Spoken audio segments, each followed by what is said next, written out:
അസ്സലാമു അലൈക്കും. ആഷിഖ്, ജസിയ ഇവരെ ഒരുപക്ഷെ നമുക്ക് ആർക്കും മറക്കാൻ കഴിയില്ല.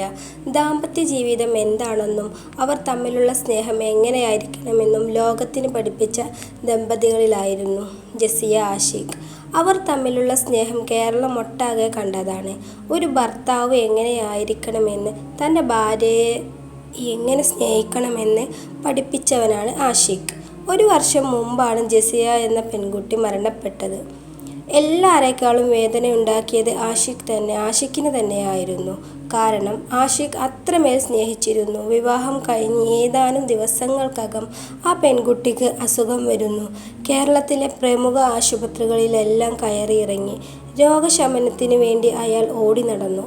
അവസാനം മിംസ് ഹോസ്പിറ്റലിൽ വെച്ച് തൻ്റെ ഭാര്യയ്ക്ക് മജ്ജയിൽ ക്യാൻസറാണെന്ന്, മാരകമായ അസുഖം പിടിപെട്ടിരിക്കുന്നത് എന്നറിയുന്നത്.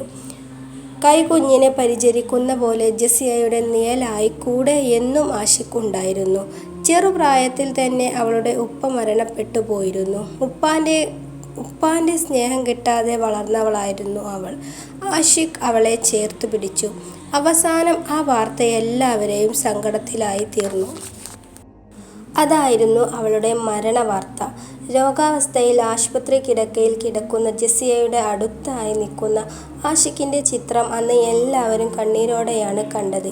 എല്ലാവരെയും നൊമ്പരപ്പെടുത്തിയ ചിത്രമായിരുന്നു അത്.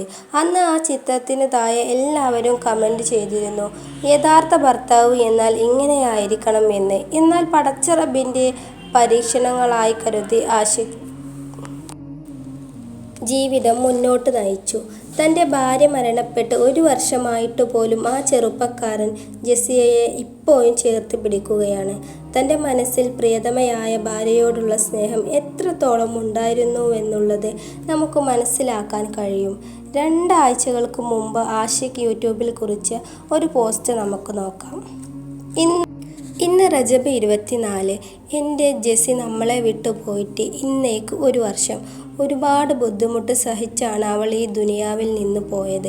അവളുടെ ഖബറിടം വിശാലമാക്കണേ, അവൾക്ക് സ്വർഗം കൊടുക്കണേ അല്ലാ. അതുപോലെ ജസിയുടെ ഏറ്റവും വലിയൊരാഗ്രഹം ഉണ്ടായിരുന്നു. അവളുടെ അവസാന ആഗ്രഹവും അതായിരുന്നു. അതവൻ സാധിപ്പിച്ചു കൊടുത്തു. തൻ്റെ ഉമ്മാക്ക് സ്വന്തമായി ഒരു വീട് വേണമെന്നത് ഒരുപാട് ബുദ്ധിമുട്ടുകൾക്കിടയിലും മരണപ്പെട്ടു പോയ ഭാര്യയുടെ അവസാനത്തെ ആഗ്രഹം ആഷിഖ് സാധിപ്പിച്ചു കൊടുത്തു. മനോഹരമായ ഒരു വീട് നൽകി. ആ വീടിന് നൽകിയ പേര് ജസിയ മൻസിൽ എന്നായിരുന്നു. അത് വലിയ പരിപാടികളും കാര്യങ്ങളൊന്നുമില്ല. കാരണം റജബ് 24, അതായത് ഈ മാസം തന്നെ എൻ്റെ ജസീൻ്റെ ആണ്ടാണ്. ഞങ്ങളുടെ ഏറ്റവും വലിയ ഡ്രീമായിരുന്നു, അവളുടെ ആണെങ്കിലും ഞങ്ങളുടെ ആണെങ്കിലും എല്ലാവരുടെയും ഡ്രീമാണ് എന്താണ്, സ്വന്തമായിട്ടൊരു വീട്. അവളുടെ ഏറ്റവും വലിയ ആഗ്രഹങ്ങളും എന്താ പറയുക, അവസാന സമയത്ത് പോലും എന്നോട് പറഞ്ഞത് ഉമ്മാക്കൊരു വീട് വെക്കണം എന്നുള്ള ഇതാണ് എന്നോട് പറഞ്ഞത്. അപ്പോൾ ഇൻഷാ അല്ലാഹ് അത് എന്നെക്കൊണ്ട് സാധിച്ചു, എന്നെക്കൊണ്ട് തന്നെ നമ്മളെക്കൊണ്ട് സാധിച്ചു, അൽഹംദുലില്ലാ. പിന്നെ അത് മാത്രമല്ല, നമ്മൾ കൂടിയിരിക്കുന്നത്, അതായത് കൂടിയിരിക്കൽ പിന്നെ ആണ്ടിൻ്റെ മുമ്പ് തീർക്കണമെന്ന്, വീട് പണി തീർത്ത് ഉമ്മാനെ സേഫ് ആക്കണമെന്ന് എൻ്റെ ആഗ്രഹമായിരുന്നു. അതെന്തായാലും ഇൻഷാ അല്ലാഹ് നടക്കാൻ പോവുകയാണ്. അതോടൊപ്പം തന്നെ 2 ദിവസം മുമ്പാണ് ആഷിഖിൻ്റെ നിക്കാഹ് കഴിഞ്ഞത്.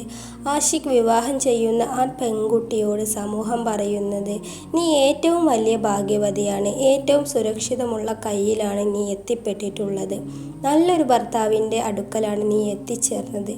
ഇനി അവർക്ക് നല്ലൊരു ജീവിതം ഉണ്ടാവട്ടെ. മരണപ്പെട്ട ജസിയയുടെ ഖബറിടം വിശാലമാക്കി തരട്ടെ. ആമീൻ.